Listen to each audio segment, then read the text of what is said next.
అందరికీ ఎలా ఉన్నారు? So, it's been a long time నేను వీడియోస్ పోస్ట్ చేసి అందరూ అడుగుతున్నారు ఎందుకు గ్యాప్ వచ్చింది అని చెప్పి. నేను జర్మనీ అయితే మూవ్ అవ్వడం జరిగింది ఫర్ అ షార్ట్ పీరియడ్. ఎందుకు అనేది నెక్స్ట్ వీడియోస్‌లో పెడతాను. So, it's summer time here in Germany. ఈళ్ళకి సమ్మర్ వస్తే చాలు ఇంకా పండగే ఇళ్లల్లో ఉండరు అసలు. ఈ వీకెండ్ అయితే నేను మా ఫ్రెండ్స్‌తో కలిపి బ్రాన్‌ష్వైగ్ అనే ఊరికి వెళ్ళాము. ఇక్కడ వెళ్ళిన వెంటనే మాకు కొంతమంది డాన్స్ చేస్తూ ఇలా ఇన్స్ట్రుమెంట్స్ వాయిస్తూ కనిపించారు. ఏంటా అని చూస్తే ఇక్కడ కల్చరల్ ఫెస్ట్ అనేది ఏదో జరుగుతుందంట. వాళ్ళు చూడండి సన్నాయి, డప్పులు, డోలు అన్నీ మన దగ్గర ఉన్నట్టే ఉంది కదా. డిఫరెంట్ ఇన్స్ట్రుమెంట్స్ చూసాము మేము ఇక్కడ. ఎప్పుడు చూడలేదు నేను ఆ పక్కన ఉన్నదైతే. ఆ పర్సన్ పట్టుకున్నది గిటారో వయలినో కామెంట్ చేసేయండి.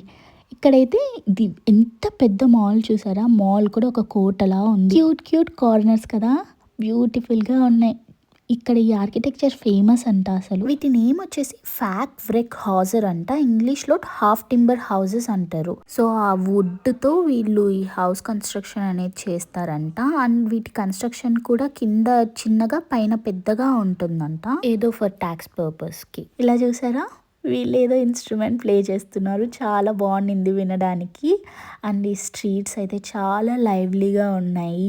అసలు జర్మనీకి వచ్చిన తర్వాత ఇంతమంది జనాల్ని ఒకే చోట చూడడం నేనైతే ఫస్ట్ టైం. నాకైతే ఇటలీకి ఇక్కడికి చాలా డిఫరెన్స్ కనిపించింది. వీళ్ళు సోషల్లీ చాలా ఇన్యాక్టివ్గా ఉంటారు అనిపించింది నాకు.